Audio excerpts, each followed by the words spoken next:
नमस्कार। स्वागत है आपका स्पिरिचुअल कनेक्शन विद शिप्रा में, जहां हम आत्मा और परमात्मा के पवित्र रिश्ते को समझते हैं। आज का विषय है राइट पाथ डिवाइन के साथ। कैसे जाने कि हम सही मार्ग पर चल रहे हैं? क्या हमारे कदम सटीक दिशा में पड़ रहे हैं?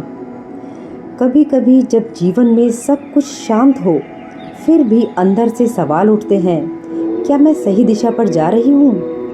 क्या यही ईश्वर की तरफ जाने का मार्ग है? आइए आज इस सवाल का जवाब सोचते हैं। आत्मा और ब्रह्मांड के संकेतों के माध्यम से अपना सटीक मार्ग खोजते हैं। पहला संकेत है मन की शांति। जब आप कोई निर्णय लेते हैं और उसके बाद अंदर एक अजीब सी शांति महसूस होती है, तो ये ब्रह्मांड का पहला संकेत है कि आप सही दिशा में हैं। क्योंकि सही मार्ग पर चलते हुए मन बेचैन नहीं बल्कि स्थिर होता है।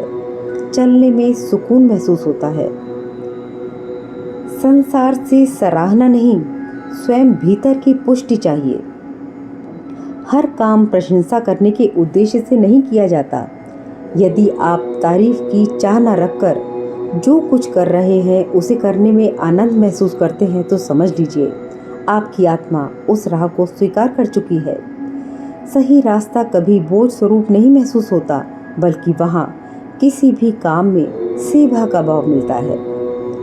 सिंक्रोनिसिटी यानी ईश्वरीय संयोग। जब बार बार कोई शब्द, नंबर, गाना, व्यक्ति या अवसर आपके जीवन में आता है, तो समझ लीजिए उसका बार बार लगातार आना ये कोई संयोग नहीं बल्कि यूनिवर्स का संदेश है।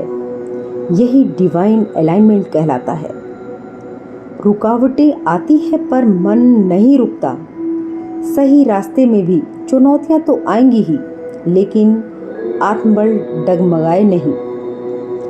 आप हर कठिनाई को एक सबक समझकर जब स्वीकार करेंगे, ये भी एक संकेत है आप अपने सोल मिशन पर हैं। अंदर की आवाज़ तेज हो जाती है। सही राह पर चलने पर इनर वॉइस यानी आपकी अंतर्ज्ञान की शक्ति बहुत तेज हो जाती है। आप कम डाउट और ज़्यादा ट्रस्ट में जीने लगते हैं। ध्यान, प्रार्थना और एकांत आपको सही दिशा दिखाने लगते हैं। तो अगली बार जब आप ये सवाल करें, क्या मैं सही रास्ते पर हूँ, तो इन 5 संकेतों को अवश्य याद करें। अगर इनमें से ज़्यादातर बातें आप महसूस कर रहे हैं, तो निश्चिंत रहिए, ईश्वर आपके साथ है और आप उनके चुने हुए मार्ग पर हैं।